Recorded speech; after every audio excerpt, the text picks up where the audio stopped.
सागमा पधमरे नी नी रे मा धप ग ग ग सागमा पधमरे नी नी रे मा धप ग ग ग मना मनातील ध्यासा मधुनी उमले फलश्रुती सरस्वतीच्या गाभाऱ्यातील ज्योती फलश्रुती मना मनातील ध्यासा मधुनी उमले फलश्रुती सरस्वतीच्या गाभाऱ्यातील ज्योती फलश्रुती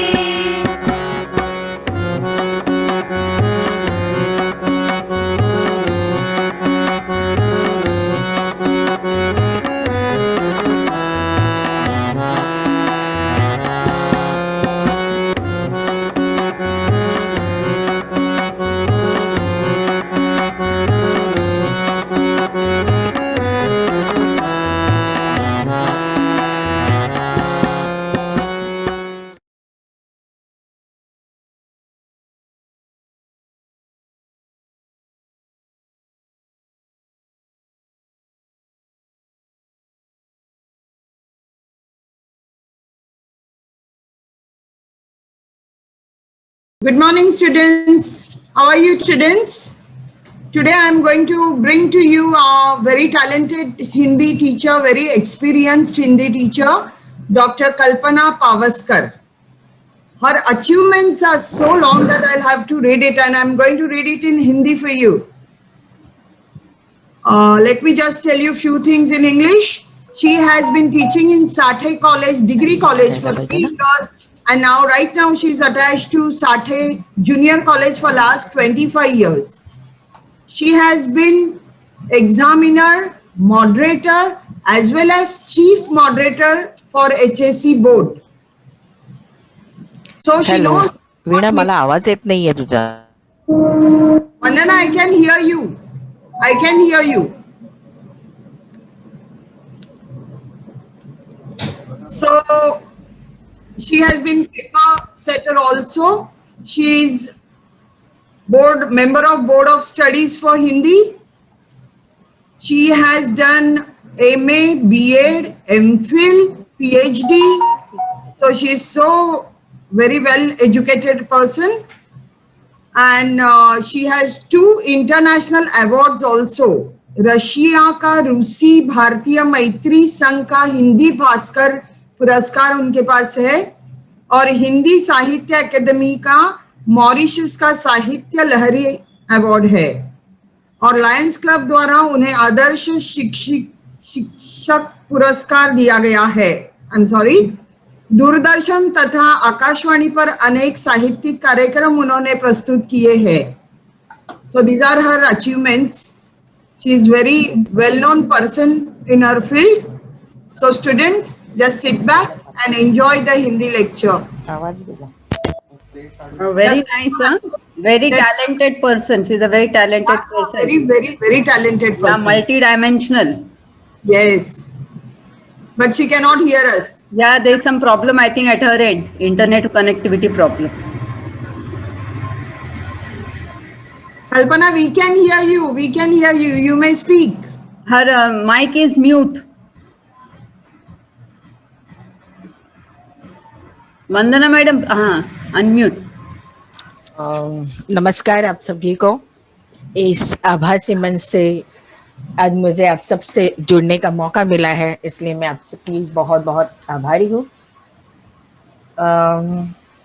इसके पहले कि हम पाठ्यपुस्तक पर चर्चा वगैरह करें, पहले मैं बच्चों को बताना चाहती हूँ कि इस साल की जो हमारी पाठ्यपुस्तक है वो काफ़ी आसान है, कोई कठिन है ऐसा मुझे नहीं लगता. इसका कारण ये है कि वैसे भी परीक्षाएं या कॉलेज और स्कूल अभी खुले नहीं है, परीक्षाएं अभी हमारी शुरू नहीं हुई है, लेकिन किताब को मद्देनजर रखते हुए उसमें कुछ बदलाव ज़रूर किए गए हैं, और जो कि ज्ञान रचनावाद पर आधारित ये किताब है, तो इसमें आकलन, कौशल्य, उपयोजन और व्यवहार, इन सारी चीज़ों को बहुत अधिक बढ़ावा देने की कोशिश की है.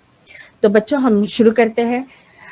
आपकी जो 12वीं की किताब है, देखिए उसका जो पृष्ठ ये कहिए मतलब पृष्ठ जो है, प्रथम पन्ना जिसे हम कहते हैं, उस पर आपने देखा होगा कि अलग अलग वहां पर चित्र दिए हैं, जहां पर आपने व्यवहारिक हिंदी में देखा होगा कि ब्लॉक लेखन है, फीचर लेखन है, उद्घोषक के रूप में आप काम कर सकते हो, अलग अलग। यानी जो आपकी किताब में जो दिया जाता है वो सारी आपके किताब के पृष्ठ प्रथम पन्ने पर, या जिसे हम प्रथम पृष्ठ कहते हैं, उस पर वो दिखाई देता है। इसके बाद हम देखेंगे कि आपकी जो किताब है उसमें अनुक्रमणिका दी गई है। आपने देखा होगा कि पिछले साल से हमारी हिंदी का जो सिलेबस है या हिंदी की जो किताब है उसमें काफी बदलाव आ गया है। इसमें मुख्य रूप से उन्होंने साहित्य की हर विधा को लेने की कोशिश की है। जैसे उन्होंने कविताएं ली है, कल्पना लाउडर है, अच्छा, उन्होंने कविताएं ली है, आवाज देता है, उन्होंने कविताएं ली है, पद लिए हैं, संस्मरण लिए हैं, पत्र है, शेर है, अलग अलग प्रकार से इसमें आपने देखा होगा। अब आपकी अनुक्रमणिका में आपने देखा है कि कुल 18 पाठ है, जिसमें गद्य विभाग है, पद्य विभाग है।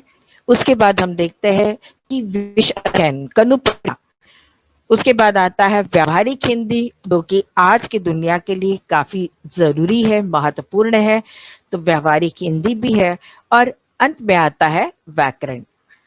व्याकरण में आपने देखा होगा, आप यहाँ तो उन्होंने व्याकरण नहीं दिया है क्योंकि ये किताब की अनुक्रमणिका है, लेकिन व्याकरण में कोई खास बदलाव आप नहीं देखोगे। जो पिछले साल आपने व्याकरण पढ़ा था वही व्याकरण इस साल भी हम पढ़ रहे हैं। यानी पिछले साल हमने क्या पढ़ा था, तो काल परिवर्तन, वाक्य शुद्धिकरण, मुहावरे, रस और अलंकार। ठीक है। अब यहाँ इस साल जो 18 आपके पाठ है उसमें, जो कि इस महामारी में हम जूझ रहे हैं, हम महाविद्यालय नहीं जा पा रहे हैं, लेक्चर्स नहीं ले पा रहे हैं, तो कहीं ना कहीं बोर्ड ने विचार किया कि क्यों न हम बच्चों की सुविधा के लिए कुछ पाठ या कुछ कविताएं कम कर दें। तो कुछ रिड्यूस पोर्शन जो है या कम किया हुआ पोर्शन जो है वो यहाँ है। तो क्या क्या कम किया है, तो निराला भाई जो पाठ दूसरा है, महादेवी और बाद द्वारा लिखित संस्मरण है ये। तीसरी कविता सच हम नहीं सच तुम नहीं, ये कविता है। कोक जया जो कि अनुवादित साहित्य है, ये पहली बार हिंदी साहित्य में या हिंदी किताब में अनुवादित साहित्य को लिया गया है। उसके बाद लोकगीत है, और उसके बाद प्रकाश उत्पन्न करने वाले जीव, जो शोध परक निबंध हम कह सकते हैं या लेख है। यानी 25% या 25% जो है पोर्शन इस बार कम किया गया है। तो कहीं ना कहीं ये आपकी उपयोग के लिए या फायदे के लिए ही है। अब जब हम कृति पत्रिका देखते हैं, अब देखिए हमारी इस प्रश्न पत्रिका को कृति पत्रिका कहा जाता है, वास्तव में प्रश्न पत्रिका नहीं कहा जाता। पिछले साल से ये बदलाव आया है।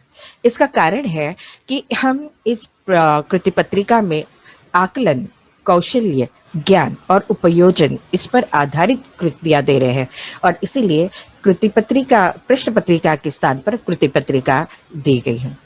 अब घटक क्या क्या है आपके गद्य में, जैसे मैंने शुरुआत में ही कहा कि गद्य है, पद्य है, विशेष अध्ययन, कनुप्रिया है जिस पर हम बहुत चर्चा करेंगे, देन व्यवहारिक हिंदी है, अपठित गद्यांश है और व्याकरण है। तो घटक के अनुसार जब अंक देने की बारी आई है तो गद्य के लिए 20 अंक है, पद्य के लिए 20 अंक है, विशेष अध्ययन के लिए 10 अंक है, व्यवहारिक हिंदी और अपठित गद्यांश के लिए 20 अंक है, और व्याकरण के लिए 10 अंक है। तो उसमें विकल्प जरूर है। विधा भी क्या क्या है कृति पत्रिका में, तो वस्तुनिष्ठ प्रश्न जिसे हम ऑब्जेक्टिव क्वेश्चन कहते हैं वो है, लघुत्तरी प्रश्न यानी स्मॉल आंसर, दीर्घोत्तरी प्रश्न यानी ऐसे टाइप क्वेश्चन जो कि हमने गद्य में नहीं पूछे हैं लेकिन पद्य में हमने जरूर पूछे हैं। विशेष अध्ययन में भी हमने दीर्घोत्तरी नहीं पूछा है, व्यवहारिक हिंदी में पूछा है, व्याकरण में तो बिल्कुल आता नहीं। तो इसके अनुसार ये है। अंक विभाजन वस्तुनिष्ठ के अनुसार जो है ये 42 अंक वस्तुनिष्ठ के लिए है, 25 अंक लघुत्तरी के लिए, दीर्घोत्तरी के लिए 11। यानी आप अगर देखो तो आपने देखा होगा कि दीर्घोत्तरी में हमने बहुत कम किया है मार्क्स। आवाज हळू होतोय, मध्ये मध्ये आवाज हळू होतोय। ओके, मी प्रयत्न करते कारण माझ्या इथे ना कदाचित नेटचा प्रॉब्लेम येतोय मध्ये मध्ये। आता बरोबर आहे। ओके ओके, ठीक है। इसके बाद संविधान तालिका जिसे हम ब्लूप्रिंट कहते हैं, इसका जैसे कृति पत्रिका का स्वरूप होता है उसके अनुसार फिर इसमें हम अंक, ज्ञान, आकलन, उपयोजन के आधार पर उन प्रश्नों को हम विभाजित करते हैं, जो कि आपके लिए इतनी महत्वपूर्ण नहीं, ये केवल आपकी जानकारी के लिए मैं बता रही हूँ। अब हम आते हैं मुख्य बात पर, और वो है हमारी कृति पत्रिका का प्रारूप, या जिसे हम आराखड़ा कहते हैं। पद्य विभाग जो है, पहले हम इस पर बात करते हैं, और उसके बाद फिर हम अंत में पाठ्य पुस्तक और आपकी जो भी कठिनाइयां उस पर हम बात करेंगे। कृति पत्रिका का जो प्रारूप है उसमें प्रथम विभाग जो है वो है गद्य, जिसके लिए अंक है 20। देखिए, आप बारीकी से देखिए इस बात को कि कितनी सहजता और कितने सहज रूप में आप अपने कृति पत्रिका को लिख सकते हैं और अधिकाधिक अंक पा सकते हैं, क्योंकि ये आपकी सुविधा के अनुसार हमने इस कृति पत्रिका में काफी बदलाव किए हैं पिछले साल के मुकाबले। तो कृति क्रमांक 1, विभाग 1, कृति क्रमांक 1, परिच्छेद 1, कहानी या निबंध के आधार पर एक कोई परिच्छेद आपको दिया जाएगा, जिस परिच्छेद पर आपको आकलन कृति पूछी जाएगी। शब्द संपदा में क्या होगा, तो आकलन कृति में भी आपको एक टेबल दिया जाएगा और जिसके 4 आपको उत्तर लिखने हैं, कृतियों में उत्तर लिखने हैं। याद रखिएगा, जहां पर कृतियां केवल उत्तर लिखना है वहां केवल उत्तर ही लिखना है। तो आकलन कृति में आपको 4 घटक होंगे और हर घटक के लिए आधा अंक होगा। शब्द संपदा में आपको अलग अलग प्रकार से प्रश्न पूछे जा सकते हैं, यानी विलोम शब्द लिखिए, पर्यायवाची शब्द लिखिए, या एक शब्द के लिए अनेक शब्द जिसे हम कहते हैं वो हो सकता है, समानार्थी शब्द हो सकता है, या शब्द समूह हो सकता है। अलग अलग प्रकार से ये प्रश्न होता है। इसमें भी आपको 4 घटक पूछे जाते हैं और 4 घटक में से प्रत्येक घटक के लिए आधा अंक है। उसके बाद आता है अभिव्यक्ति, जिसे हम स्वमत कहते हैं।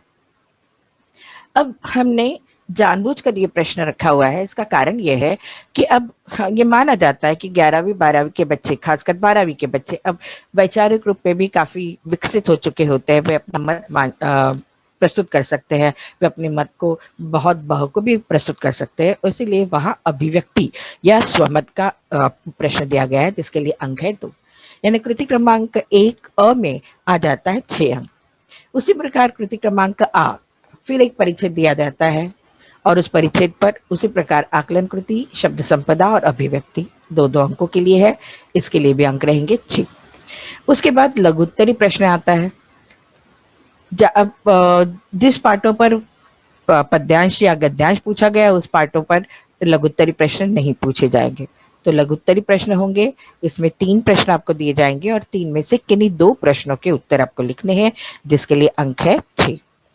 अब इन प्रश्नों को कैसे लिखा जाता है, तो इन प्रश्नों को लिखते समय आपको इस बात का ध्यान रखना है कि यहाँ लेखक का नाम, लेखक या लेखिका का नाम पहले परिच्छेद में, दूसरे परिच्छेद में जो प्रश्न दिया गया है उसका संक्षिप्त में उत्तर, और तीसरे परिच्छेद में उस प्रश्न के द्वारा या उस प्रश्न की पूछने के पीछे क्या विचार है या उसकी केंद्रीय भावना जिसे हम कहते हैं वो होगा। तो 3 में से 2 लिखने हैं, अंक है 6। और अंत में होगा इसी में एक वाक्य में उत्तर। जो आपकी किताब में हर पाठ के पीछे साहित्य संबंधी प्रश्न दिए गए हैं, उन्हीं प्रश्नों में से 4 प्रश्न पूछे जाएंगे, जिसमें से 2 प्रश्नों के उत्तर आपको लिखने हैं, जिसके लिए अंक है 2। यानी पहली कृति या पहला प्रश्न जो है वह 20 अंकों का रहेगा, गद्य पर आधारित रहेगा और काफी आसान होगा। अब यहाँ साहित्य संबंधी प्रश्न जो है इसके उत्तर भी आपको पाठ के पहले जो प्रस्तावना दी गई है उस प्रस्तावना में उसके उत्तर है। तो इसीलिए आपको कहीं विचलित होने की या डरने की कोई जरूरत नहीं, क्योंकि हर प्रश्न, हर कृति जो है वो किताब पर आधारित ही होगी। ठीक है, यहाँ पर किसी को कोई कठिनाई है गद्य विभाग से संबंधित अगर कोई प्रश्न है तो आप पूछिएगा बाद में। उसके बाद हम चलते हैं पद्य विभाग में। पद्य विभाग भी आपका होता है 20 अंकों का। आपने देखा कि इस साल आपकी 4 कविताएं, 4 या 5 कविता है। जैसे पहली कविता है नवनिर्माण त्रिलोचन जी की, फिर उसके बाद तीसरी कविता कैंसिल की गई है। उसके बाद आती है 7वीं कविता पेड़ होने का अर्थ, मुकेश गौतम जी की कविता है। उसके बाद हम 5वीं कविता भी देखते हैं कि गुरु नानक जी की कविता है गुरुबानी और वृंत के दोहे। तो ये 3 या 4 कविता है आपकी इस साल। तो इस कविता से किसी एक कविता का पद्यांश आपको पूछा जाएगा, उसमें भी आकलन कृति, शब्द संपदा और अभिव्यक्ति इस तरह होगा। तो हर कृति के लिए 2-2 अंक है, जिसके लिए पूरा अंक होगा 6 अंक। इसी में आ होगा, फिर दूसरी कविता पर पद्यांश पूछा जाएगा, जिसमें आपको आकलन कृति होगी, शब्द संपदा होगा और अभिव्यक्ति होगी, स्वमत होगा। इसके लिए अंक होगा 6। अब यहाँ सबसे महत्वपूर्ण है ई, रसास्वादन कीजिए। अपने स्कूल में संदर्भ से स्पष्टीकरण क्या होगा, है ना, या 10वीं तक तो संदर्भ से स्पष्टीकरण जरूर था, पिछले साल से रसास्वादन हमने शुरू किया है। अब रसास्वादन क्या है? आपने कविताएं पढ़ी है, कविताओं के पीछे जो प्रश्न दिए गए उसमें आपने देखा होगा, और उस रसास्वादन में आपको कुछ मुद्दे दिए गए हैं। तो मुद्दा क्या है, किस तरह रसास्वादन करना है? तो पहला मुद्दा क्या है कि कवि या कवयित्री का नाम। दूसरा मुद्दा क्या है कि इस कविता में से आपको कौन सी पंक्तियां पसंद आई है, ये दूसरा परिच्छेद या दूसरा मुद्दा है। तीसरा मुद्दा क्या है कि ये पंक्तियां आपको क्यों पसंद आई है, इसका क्या कारण है, इस पसंद आने के पीछे क्या कारण है, कि तीसरा मुद्दा या तीसरा परिच्छेद होगा। और चौथे में होगा उस कविता का केंद्रीय भाव। इस तरह 4 परिच्छेदों में आपको इस रसास्वादन को लिखना है, जिसके लिए अंक है 6।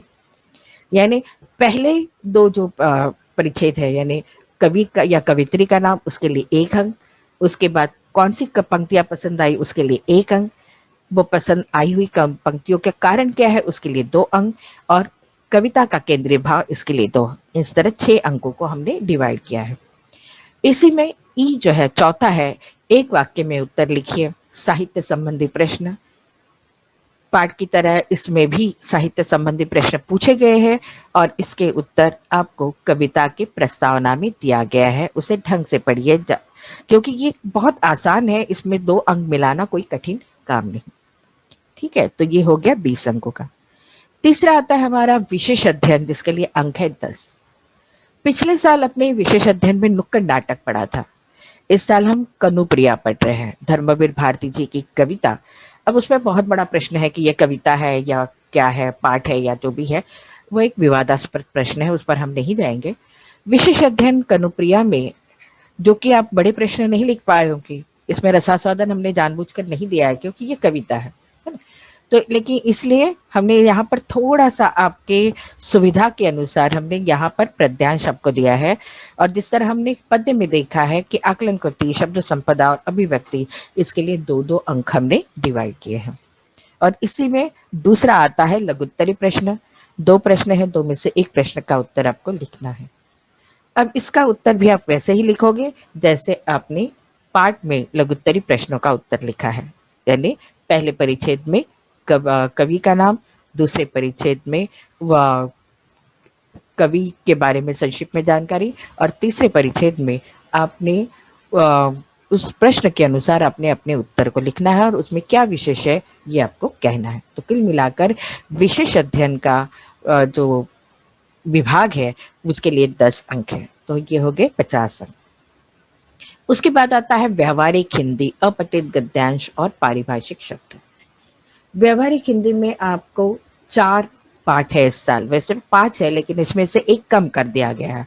तो कौन से है? पल्लवन, उसके बाद फीचर लेखन में उद्घोषक और ब्लॉक लेखन।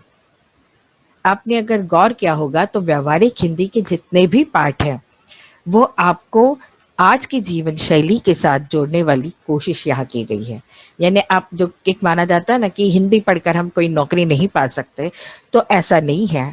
इस व्यवहारिक हिंदी के पाठों के द्वारा आपको ये बताया गया है कि आप एक अच्छे उद्घोषक हो सकते हैं, आप अच्छे ब्लॉक लेखक हो सकते हैं, आप एक अच्छे फीचर लेखन कर सकते हो, आप एक अच्छे उद्घोषक के साथ साथ आप पल्लवन लेखन यानी निबंध लेखन की तरह ही है पल्लवन, तो वो भी आप कर सकते हैं। तो यहाँ भी आपको सुविधा के अनुसार थोड़ा सा हमने बदलाव किया है। तो यहाँ पहले में आएगा दीर्घोत्तरी प्रश्न, ऐसे टाइप क्वेश्चन, यानी ब्लॉक लेखन कीजिए या वायु प्रदूषण पर फीचर लेखन कीजिए, अनेक प्रकार के प्रश्न यहाँ पर पूछे जा सकते हैं। अगर वो नहीं आप कर पाते हैं तो एक परिच्छेद आपको दिया जाएगा और उस परिच्छेद पर आकलन कृति, शब्द संपदा और अभिव्यक्ति स्वमत आपको है। ये सबसे आसान है और मुझे लगता है कि अधिक से बच्चे इसी पर अधिक ध्यान देने की कोशिश करेंगे। इसी में दूसरा आता है लघुत्तरी प्रश्न। फीचर लेखन पर कोई लघुत्तरी प्रश्न हो सकता है, ब्लॉक लेखन पर हो सकता है, 4 है तो 4 में से निश्चित रूप में कोई एक होगा। अगर ये नहीं आप लिख पाते, यहाँ 2 है, 2 में से कोई एक आपको करना है। अगर ये नहीं लिख पाते हैं तो आपको यहाँ पर और एक चॉइस है कि सही विकल्प चुनकर वाक्य फिर। यहाँ दूसरा प्रश्न आ सकता है कि निम्नलिखित वाक्य सत्य है या असत्य है, वो लिखिए, या निम्नलिखित वाक्यों को विकल्प के आधार पर चुनकर लिखिए, या सही जोड़े मिलाइए, या एक शब्द के लिए शब्द समूह लिखिए। अनेक प्रकार के वाक्य प्रश्न यहाँ पर पूछे जाते हैं। यहाँ पर मैंने केवल उदाहरण के तौर पर आपको ये दिया है, तो यहाँ पर अनेक प्रकार से प्रश्न हो सकते हैं। तो जो एक डर था कि व्यवहारिक हिंदी हम कर पाएंगे या नहीं, तो यहाँ आसान है, 10 अंक यहाँ आप आराम से पा सकते हो। उसके बाद इसी में तीसरा जो है अपठित गद्यांश, अनसीन पैराग्राफ जिसे हम कहते हैं, और ये आप स्कूल से करते आओ, इसमें कोई कठिनाई नहीं है। परिचय दिया जाएगा, उस पर आकलन कृति, शब्द संपदा और अभिव्यक्ति दी जाएगी, जिसके लिए अंक रहेंगे 6। इसी में अंत वाला जो है पारिभाषिक शब्द। आपने अगर किताब पढ़ी है, शायद पढ़ी होगी अब तक, तो पढ़ लेनी चाहिए। तो आपकी किताब में पृष्ठ क्रमांक 109 और 110 पर पारिभाषिक शब्द दिए गए हैं। करीब 70-80 शब्द हैं। उन पारिभाषिक शब्दों को आप पढ़ते जाइए, और उसे पढ़ने के बाद आप देखोगे कि उस पारिभाषिक शब्द, उसी में से प्रश्न पूछे जाएंगे परीक्षा में, बाहर से कुछ नहीं आएगा। मैं बार बार ये कह रही हूँ, इसका कारण यह है कि किताब को ढंग से पढ़िए, किताब के बाहर से कुछ भी पूछा नहीं जाएगा। और पारिभाषिक शब्द अगर आज से आप रोज उन 2 पन्नों को पढ़ते जाओगे, तो वो 2 महीने में आपके पारिभाषिक शब्द जो है वो पूरी तैयार हो जाएंगे, और फिर चाहे कोई भी शब्द आ जाए अंग्रेजी का, उसका हिंदी पारिभाषिक शब्द आप आसानी से लिख सकते हो। 8 शब्द है, 8 में से 4 है, जिसके लिए अंक है 4। ठीक है, तो कुल मिलाकर ये हो जाता है 20 अंकों का। अब ये सबसे आसान विभाग है व्याकरण का विभाग, और इस साल व्याकरण में कोई बदलाव नहीं किया गया है। जिस तरह पिछले साल आपने व्याकरण पढ़ा था, वही व्याकरण इस साल है। काल परिवर्तन करना है आपको, याद है ना? काल, भूतकाल, भविष्यकाल और वर्तमान काल, और वर्तमान काल को भूतकाल में करना है, भूतकाल को अपूर्ण वर्तमान में करना है। इस तरह के आपको 3 पिछले साल यहाँ थोड़ा सा एक बदलाव है कि पिछले साल हम 3 वाक्य दिया करते थे, इस साल हम 4 वाक्य दे रहे हैं। तो 4 में से 2 वाक्यों को आपको लिखना है। यहाँ ध्यान में रखिए बच्चों कि आप बहुत शॉर्टकट करते हो, तो ऐसा मत कीजिए। जब काल परिवर्तन या व्याकरण की बात आती है, तो ध्यान में रखिए कि पहले वो जो ओरिजिनल वाक्य है उसे लिखिए, और उसके बाद फिर उसका परिवर्तित रूप लिखिए। ठीक है, तो 4 है, 4 में से 2 करने हैं, अंक है 2। इससे में दूसरा है अलंकार। अलंकार में भी आपको 4 उदाहरण दिए जाएंगे, और 4 में से किसी 2 उदाहरण के। अब अलंकार आपको सिर्फ पहचानने हैं, आपको अलंकार की परिभाषा वगैरह कुछ नहीं लिखनी है, आपको उदाहरण दिया जाएगा। इस साल हम शब्दालंकार पढ़ रहे हैं, याद है ना? रूपक, उपमा, उत्प्रेक्षा, अतिशयोक्ति और दृष्टांत। तो 4 ये अलंकार है, इसके उदाहरण भी आपको किताब में दिए गए हैं, और उन्हीं उदाहरणों में से पूछा जाएगा, बाहर से कुछ नहीं पूछा जाएगा। तो उन अलंकारों को भी पढ़ते जाइए। तो 4 है, 4 में से 2 लिखने, सिर्फ उसके नाम लिखनी है। वही बात रस की है। इस साल हम श्रृंगार रस पढ़ रहे हैं, शांति रस पढ़ रहे हैं, भक्ति रस पढ़ रहे हैं, वीर रस, भयानक रस और विभत्स रस पढ़ रहे हैं। इसके उदाहरण भी आपको किताब में दिए गए हैं। उन्हीं उदाहरणों में से आपको उदाहरण पूछे जाएंगे, 4 होंगे, 4 में से 2 के उत्तर आपको लिखने हैं, जिसके लिए अंक रहेंगे 2। 4 है, 4 में से 2 करने हैं। मुहावरे, फिर आपने देखा होगा कि पृष्ठ क्रमांक 105, 106 पर काफी सारे मुहावरे दिए गए हैं, और जैसे जैसे हम पाठ पढ़ते जाएंगे, उस पाठ के पीछे भी काफी सारे मुहावरे हैं। उन्हीं मुहावरों को पढ़ते जाइए। 4 मुहावरे होंगे, 4 में से 2 करने हैं, जिसके लिए अंक रहेगा 2। अब यहाँ पर आप हमेशा गड़बड़ी करते हो, वो क्या है कि आपको मुहावरों का अर्थ लिखकर उसका वाक्य में प्रयोग करना है। बहुत बार बच्चे क्या करते हैं कि अर्थ का वाक्य में प्रयोग करते हैं, जो कि गलत है। वास्तव में देखा जाए तो उसमें कोई गलती नहीं है, लेकिन अगर व्याकरण की दृष्टि से देखा जाए या भाषा को और अधिक समृद्ध बनाने की दृष्टि से देखा जाए, तो मुहावरे का वाक्य में प्रयोग करना है, और इसके लिए अंक होते हैं। तो इसी में 5वां उपप्रश्न है वाक्य शुद्धिकरण। आपको 4 वाक्य दिए जाएंगे व्याकरण की दृष्टि से अशुद्ध, जिसमें से आपको 2 वाक्यों को शुद्ध करना है। यहाँ ध्यान में रखिएगा कि हर वाक्य में सिर्फ 2 ही व्याकरण की अशुद्धियां होगी, उसे ढूंढिए और उसे लिखिए, जो कि बहुत आसान है। तो कुल मिलाकर हम कह सकते हैं कि हमारी जो ये कुत्ती पत्रिका है, या हमारा जो लिखित परीक्षा का जो पैटर्न है, या जो स्वरूप है, वो है 80 अंकों का। अब यहाँ आपको कुछ सूचनाएं दी गई है। क्या है सूचना? तो कृति पत्रिका में गद्य विभाग कृति ई तथा पद्य विभाग कृति ई की कृतियां पाठ्य पुस्तक के स्वाध्याय से लेना अनिवार्य है। ठीक है, वो वहीं से आएगी जो मैंने आपको शुरुआत में कही। कृति पत्रिका में पारिभाषिक शब्दावली के शब्द पृष्ठ क्रमांक 109 110 में है, जो मैंने आपको बताया। व्याकरण विभाग में सभी कृतियों के उदाहरण वाक्य पाठ्य पुस्तक से लेना अनिवार्य है, ये भी मैंने आपको बताया। अब सबसे दूसरी बात, जो कि आपकी ये परीक्षा 100 अंकों की है, लेकिन लिखित परीक्षा आपकी 80 अंकों की है, और मौखिक परीक्षा ओरल एग्जाम आपकी 20 अंकों की है। तो यहाँ पर 10 अंकों की आपकी लिखित परीक्षा होगी, और 10 अंकों का जो है वो मौखिक रूप में। जैसे अब लिखित परीक्षा में क्या होगा, तो यहाँ पर पहले तो आपको 3 वाक्य दिए जाएंगे, 3 शब्द दिए जाएंगे। हर वाक्य, हर शब्द सिर्फ 2 बार दोहराया जाता है, जिसके लिए अंक होते 6। उसके बाद आपको जो किताब है, अब हमारे कॉलेज में हमने कुछ पैराग्राफ जो है उसे लैमिनेट किए हुए हैं, और वो बच्चों को पढ़ने के लिए देते हैं। तो उस पैराग्राफ को आपको पढ़ना है और उसे दूर रखना है। उसे पढ़ने के बाद उस पर कुछ प्रश्न पूछे जाएंगे, जिसके लिए अंक होगा 4। उसके बाद आपको अपने विचारों को प्रस्तुत करने की कोशिश करनी है, जिसे हम भाषा कौशल्य कहते हैं, वो है 5।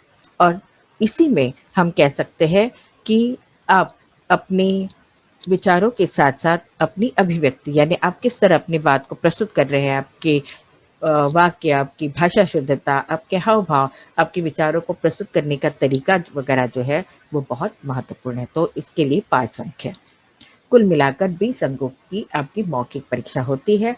और ध्यान में रखिएगा, मौखिक परीक्षा में पास होना उतना ही जरूरी है जितना लिखित परीक्षा में पास होना।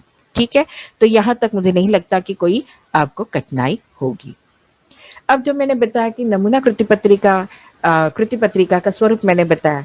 अब उस स्वरूप के आधार पर आपकी कृति पत्रिका किस तरह की हो सकती है, तो हम उसे देखते हैं कि पहले तो आपको जैसे ही आपकी बोर्ड का पेपर या कृति पत्रिका आपके सामने आएगी, तो इस तरह की सूचनाएं आपको जरूर आएगी कि सूचना के अनुसार गद्य, पद्य, विशेष अध्ययन तथा व्यावहारिक हिंदी की कृतियों में आवश्यकता के अनुसार आकृतियों में ही उत्तर लिखना आवश्यक है। ध्यान में रखिए, आकृतियों में ही उत्तर लिखना है। बहुत बार आप शॉर्टकट कर देते हो, तो ऐसा मत कीजिए, कोई उसमें समय नहीं जाता। सभी आकृतियों के लिए पेन का ही उपयोग करना है।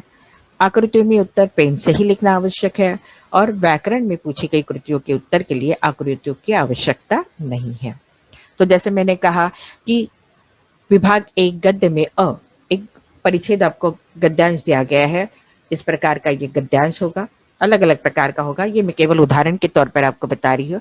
और उस पर आपको पहली आकलन कृति होगी। अब देखिए, ये इस तरह की आकृति है, तो आपको आकृति ऐसे ही बनानी है, और इसी आकृति में आपको उसका उत्तर लिखना है। तो गद्यांश में प्रयुक्त पात्र कौन कौन से है, तो साधु है, या जो यूं कहिए कि बैजू बावरा है, तानसेन है, या साधु है। आप तीनों में से 2 कोई भी लिख सकते हैं। ठीक है, उसके बाद कृति, और एक उन्होंने कृति दी है कि चंचल मन को नियंत्रित करने के उपाय क्या है, उसको आप लिखेंगे। फिर गद्यांश में प्रयुक्त शब्द युग्म, शब्द युग्म यानी 2 शब्द, जैसे शब्द संपदा हमने देखा, तो ये हो सकता है। और तीसरा है कि जीवन में दया का महत्व, ये अभिव्यक्ति है, स्वमत है। ठीक है, इस पर आप अपने विचार लिख सकते हैं। उसी प्रकार दूसरा गद्यांश भी होता है। एक गद्यांश हम देंगे, उसमें आपको फिर एक आकलन कृति होगी। देखिए यहाँ पर आकलन कृति है। फिर शब्द संपदा है, शब्दों के वचन बदल कर लिखिए, एक वचन अनेक वचन, याद होगा आपको। फिर माँ संतान की सच्ची अंतर गई सहेली है, स्वमत है, अभिव्यक्ति है। उसके बाद ई में मैंने कहा था लघुत्तरी प्रश्न। देखिए इस तरह लघुत्तरी प्रश्न है। निम्नलिखित प्रश्नों के उत्तर लगभग 80 से 100 शब्दों में लिखिए, 3 में से 2 लिखना है, अंक है 6। आदर्श बदला कहानी के शीर्षक की सार्थकता, पाप के 4 हत्या, संदेश और ओजन के। ठीक है, इसी में चौथा है एक वाक्य में उत्तर लिखिए। जो साहित्य संबंधी प्रश्न है उसमें 4 है, 4 में से 2 आपको लिखने हैं। और मैंने आपको ये बताया कि इसके उत्तर आपकी प्रस्तावना में जिस पाठ से ये लिए गए हैं उस पाठ की प्रस्तावना में इसके उत्तर जरूर है। वही बात पद्य क्रमांक विभाग 2 पद्य 20 अंकों का है। पहले पद्यांश है, पद्यांश पर आधारित पहली आकलन कृति है, उसके बाद शब्द संपदा है, उसके बाद स्वमत है। वही आ में पहले पद्यांश है, उसके बाद आप देखोगे आकलन कृति है, उसके बाद शब्द संपदा है, उसके बाद स्वमत है। ठीक है। तीसरा इसी में कविता का रसास्वादन, मैंने बताया आपको कैसे करना है। तो सबसे पहले रचनाकार का नाम, पसंद की दी गई पंक्तियां, उन्होंने ऑलरेडी आपको दिया है मुद्दा, तो कितना आसान क्या है देखिए कि निम्नलिखित मुद्दों के आधार पर नवनिर्माण कविता का रसास्वादन कीजिए। अब यहाँ कविता का नाम दिया है, कभी कभी क्या होगा कि कवि का नाम दिया जा सकता है और उनकी कविता का नाम लिखना है, तो फिर यहाँ रचनाकार के नाम के स्थान पर क्या होगा, कविता का नाम, इस तरह हो सकता है। फिर पसंद की पंक्तियां, पसंद के कारण और कविता की केंद्रीय भावना। अगर ये नहीं आज लिख पाते हो तो जीवन के अनुभव और वास्तविकता से परिचित करने वाले वृंद के दोहों का रसास्वादन कीजिए। अब यहाँ भी इस तरह प्रश्न होगा तो इसका भी मुद्दे ऐसे ही होंगे। अब यहाँ वृंद के दोहे, कविता का नाम दिया है, रचनाकार का नाम होगा वृंद, पसंद की पंक्तियां कौन सी है वो लिखना है, पसंद के कारण क्या है वो लिखना है, और कविता की केंद्रीय भावना क्या है वो लिखना है। ठीक है। और इसमें अंत में है साहित्य संबंधी प्रश्न, एक वाक्य में उत्तर, 4 में से 2 अंक करने हैं 2। इसके भी उत्तर आपको कविता की प्रस्तावना में, हर कविता की प्रस्तावना में दिए गए हैं। उसके बाद आता है विशेष अध्ययन, कि मैंने शुरुआत में ही कहा कि विशेष अध्ययन थोड़ा आपकी उम्र के बच्चों के लिए कठिन है, लेकिन ठीक है, इसलिए फिर हमने कहीं प्रश्न में उसे न्याय देने की कोशिश की है, और इसीलिए यहाँ फिर एक पद्यांश है, पद्यांश पर आधारित आकलन कृति है, उसके बाद शब्द संपदा है, और उसके बाद आप देखोगे कि स्वमत है। यानी कितना आसान कर दिया है देखिए। और इसी में आ में है लघुत्तरी प्रश्न, 2 में से 1 करना है, अंक है 4। लघुत्तरी में मैंने बताया था कवि का नाम, कविता या कवि के बारे में संक्षिप्त में जानकारी, वो जो कविता है उस प्रश्न के अनुसार कविता का उत्तर, प्रश्न का उत्तर, और फिर उसमें क्या विशेष कहा गया है, इस तरह उसमें मुद्दे होने चाहिए। उसके बाद फिर चौथा जो है व्यवहारिक हिंदी अपठित गद्यांश। यहाँ पर आप देखोगे कि बहुत आसान है, वैसे देखा जाए तो एक परिच्छेद दिया गया है, फीचर लेखन पर मैंने यहाँ परिच्छेद दिया है, फिर यहाँ आकलन कृति दी है, उत्तर इसी तरह होगा, आकृतियों में ही उत्तर होगा, याद रखिएगा। उसके बाद शब्द संपदा, यहाँ प्रयुक्त शब्द, चुनाव के लिए कौन सा शब्द परिच्छेद में है, निश्चित के लिए कौन सा है वो लिखना है। उसके बाद स्वमत या अभिव्यक्ति, और उसी में आ है लघुत्तरी प्रश्न, जिसे हम कह सकते हैं कि पल्लवन की प्रक्रिया और उत्तम संचालक बनने के गुण। ये नहीं लिख पाते हैं तो यहाँ मैंने जैसे आपको बताया कि यहाँ आपको अलग अलग प्रकार से प्रश्न आएंगे, सही विकल्प चुनकर, या सत्य असत्य वाक्य, या विकल्प, ब्रैकेट में आपको विकल्प दिए जाएंगे और रिक्त स्थानों की पूर्ति कीजिए, इस तरह होगा, या 2 शब्दों को जोड़िए मिलाइए होगा, या एक शब्द के लिए अनेक शब्द के अर्थ हो गए, अलग अलग प्रकार से ये प्रश्न होगा। तो यहाँ हमने लिया है सही विकल्प चुनकर वाक्य फिर से लिखिए, तो 4 है, और 4 इसके लिए अंक है 4। ठीक है, यहाँ पर दिए हुआ है, ये 6 जो है वो नीचे है, अपठित गद्यांश का ये अंक है, गलती से वहां हो गया। फिर एक अपठित गद्यांश है, फिर उसके लिए आपको यहाँ आकलन कृति दी गई है, देखिए। उसके बाद आपको शब्द संपदा दिया गया है, विलोम शब्द, उसके बाद क्या है, स्वमत है, और उसके बाद अंत में जब मैंने कहा कि पारिभाषिक शब्द, देखिए ये सारे 8 पारिभाषिक शब्द पृष्ठ क्रमांक 109 110 से ही पूछे गए हैं, 8 है, 8 में से 4 आपको करने हैं। तो ये 20 अंकों का हो गया। और फिर व्याकरण, कोष्टक की सूचना के अनुसार काल परिवर्तन कीजिए, तो लोग हर से तालियां बजती, सामान्य वर्तमान काल में इसे बदलना है, इसे अपूर्ण भूतकाल में बदलना है, इसे भविष्य काल में बदलना है, इसे, इस तरह के आपको 4 वाक्य होंगे, 4 में से किन्हीं 2 वाक्यों की आपको काल परिवर्तन करके लिखना है। उसी प्रकार अलंकार देखिए, अलंकार में आपको उदाहरण दिया गया है, पत्राही तिथि पाइये वा घर के चौपास, 4 अलंकार है और आपको सिर्फ इनके नाम लिखना है। तो ये उपमा अलंकार है, या रूपक है, या दृष्टांत है, या अतिशोक्ति है, ये सारे उत्तर। अगर आप अलंकार पढ़ोगे तो आराम से ये हो जाएगा। और ये उदाहरण आपने देखे होंगे तो ये हमने कभी पाठ्य से ही लिए हैं, पाठ्य पुस्तक से ही लिए हैं, बाहर से कहीं से भी नहीं लिए हैं। इसका कारण है कि इस साल आप शायद सौभाग्यशाली हो, क्योंकि आपको हमने बाहर से किसी बात को प्रस्तुत करने की कोशिश नहीं की है। उसके बाद इसी में तीसरा है रस। रस में भी आपने देखा कि कविता के आधार पर या किताब के आधार पर ही हमने रस लिए हैं, वही से उदाहरण लिए हैं, और आपको सिर्फ रस का नाम लिखना है। श्रृंगार रस है या वीर रस है, भयानक रस है, शांति रस है, भक्ति रस है, जो भी है वो आपको लिखना है। उसके बाद मुहावरे, निम्नलिखित मुहावरों के अर्थ लिखकर उचित वाक्य में उसका उपयोग कीजिए। ये होगा, 4 है, 4 में से उसका एक ही है। उसके बाद वाक्य शुद्धिकरण है। अब इसको किस तरह लिखा जाता है उसका भी उदाहरण आपको दिया गया है। देखिए, कृतियां इस तरह होगी और इसमें इसके उत्तर आप लिखोगे। ये दूसरा है शब्द संपदा, ये स्वमत है। वही आ में इस तरह की कृति थी तो उत्तर इसी तरह आप कृतियों में ही लिखेंगे। याद रखिए, ये बहुत आसान है, उसमें और समय नहीं जाता। जरूरी नहीं कि एकदम परफेक्ट आपकी आकृति, आपका डिजाइन हो, नहीं, लेकिन जो कृति या जिस तरह वो चित्र दिया गया है उसी तरह लिखाने की कोशिश कीजिए और इसमें बिल्कुल समय नहीं जाता।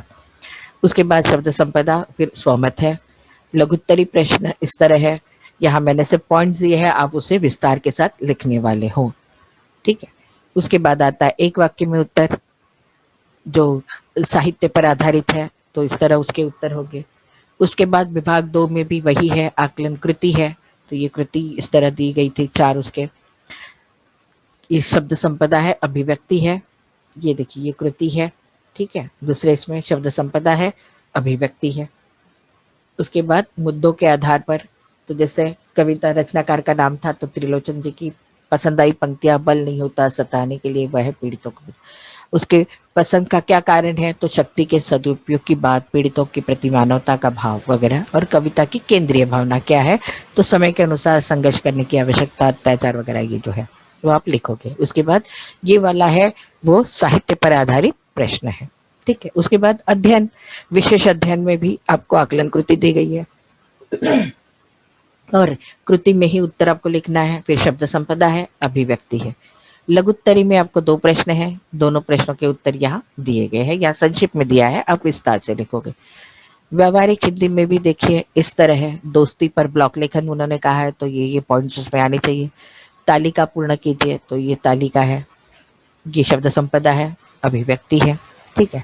इसके बाद फिर बड़ा जो प्रश्न था, लघुत्तरी प्रश्न माफ कीजिएगा, तो उसमें इस तरह के उत्तर आप लिखेंगे।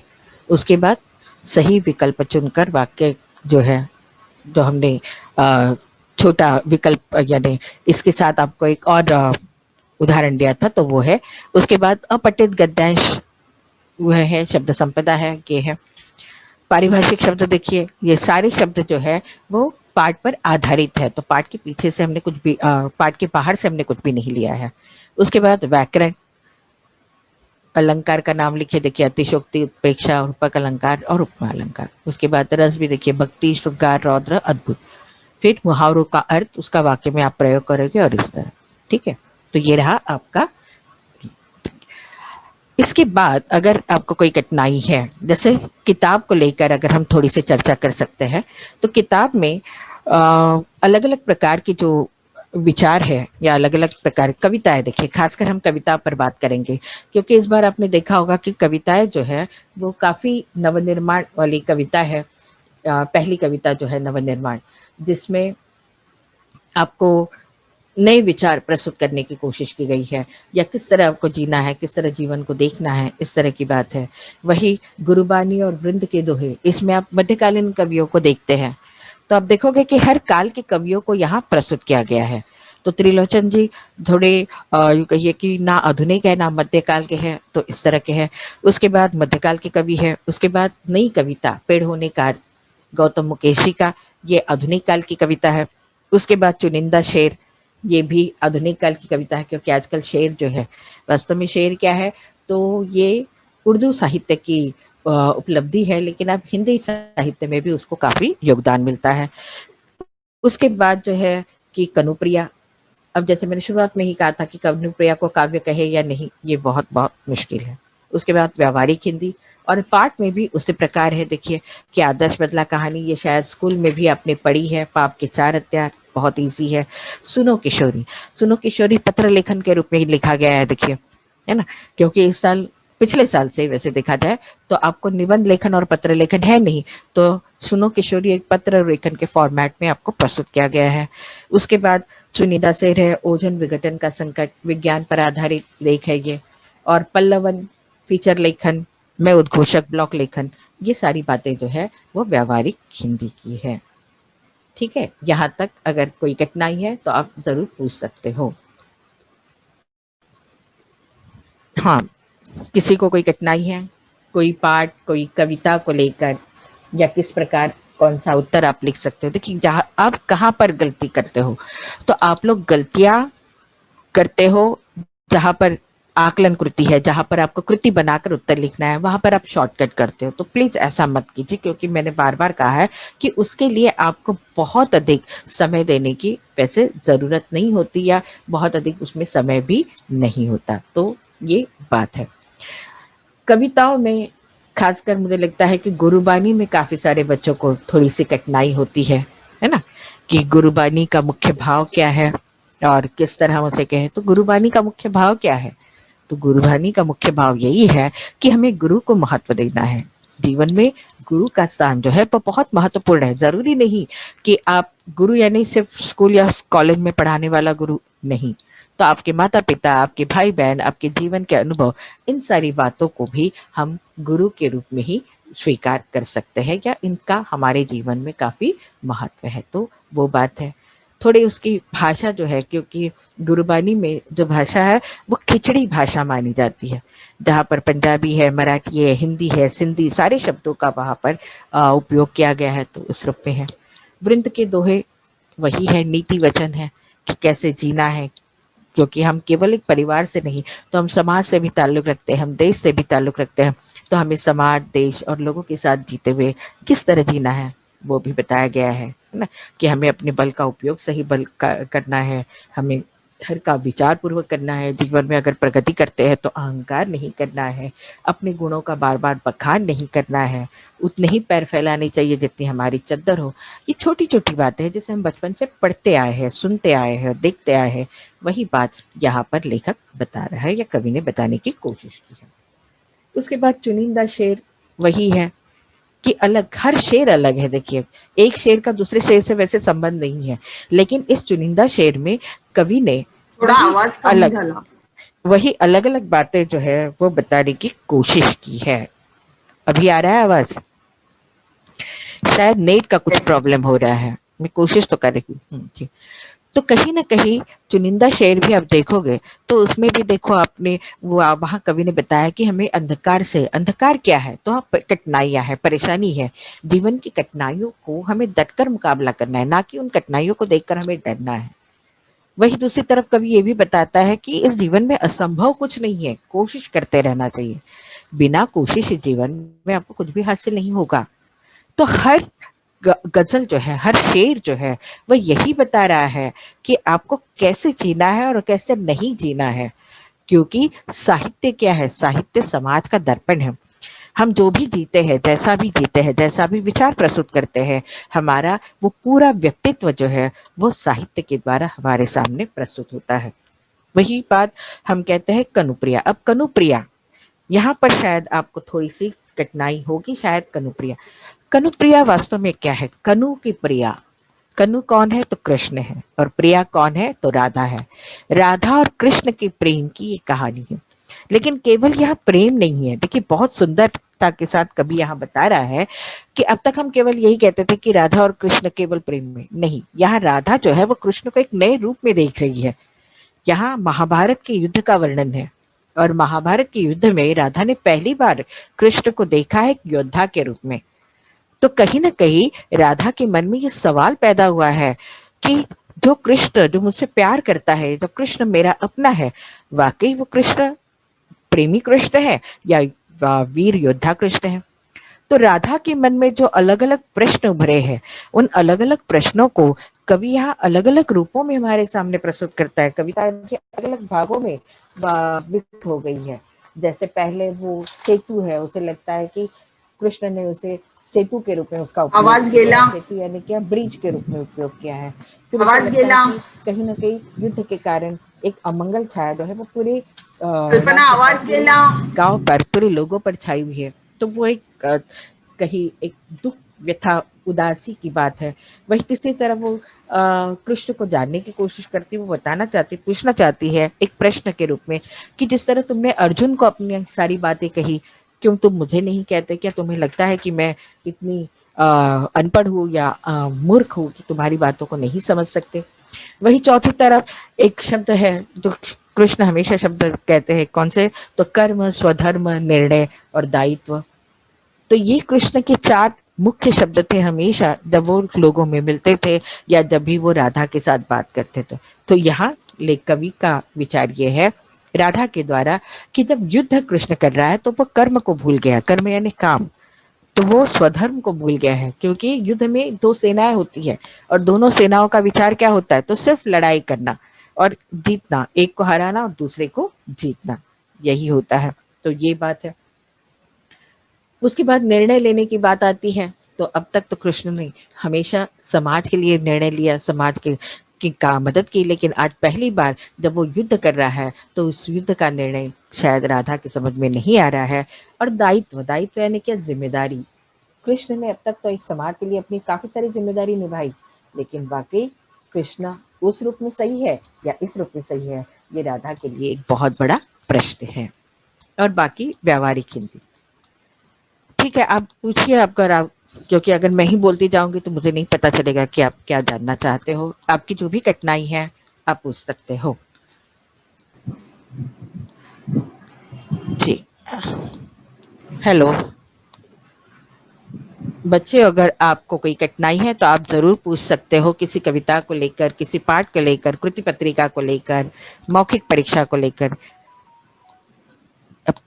15 मिनट, 10-15 मिनट हमारे पास है, आप पूछ सकते हो।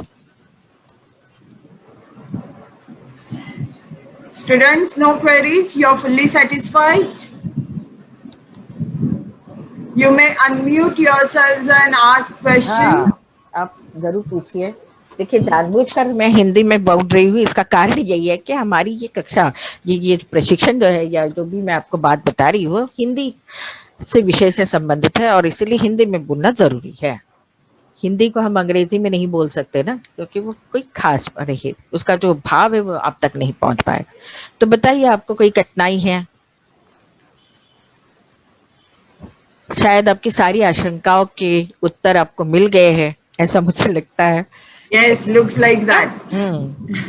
या पढ़ाई आपने शुरू की है या नहीं, वो भी हो सकता है कि अब तक हमने पढ़ाई शुरू नहीं की। बहुत बार ऐसा होता है ना कि हिंदी क्या पढ़नी, वो तो लास्ट में पढ़ेंगे। 2 दिन हमने गाइड पढ़ ली और उत्तर लिख दिए, क्योंकि काफी आसान होगा। इस साल तो बहुत ही आसान हो गया है, पोर्शन भी हमारा कम हो गया है, कृति पत्रिका भी इतनी आसान हो गई है कि आराम से आप अच्छे अंक उसमें पा सकते हो। तो शायद इस तरह का भाव होगा।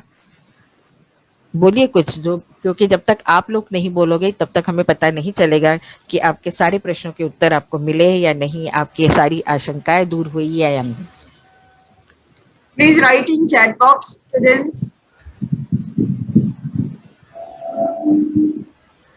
Yes, Shruti.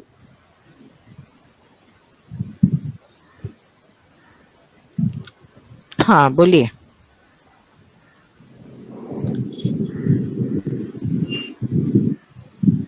No questions. Are you happy? Okay, Sahi Ranade saying no doubt. कोई कठिनाई नहीं, चलिए अच्छी बात है। तो Shruti, मैंने no doubts. Shruti, नुपुन, Okay, thank you so much, Kalpana madam. I'm so impressed with your command over Hindi language. I अरे बाप रे, enjoyed listening to you. बहुत बहुत शुक्रिया, बहुत बहुत शुक्रिया।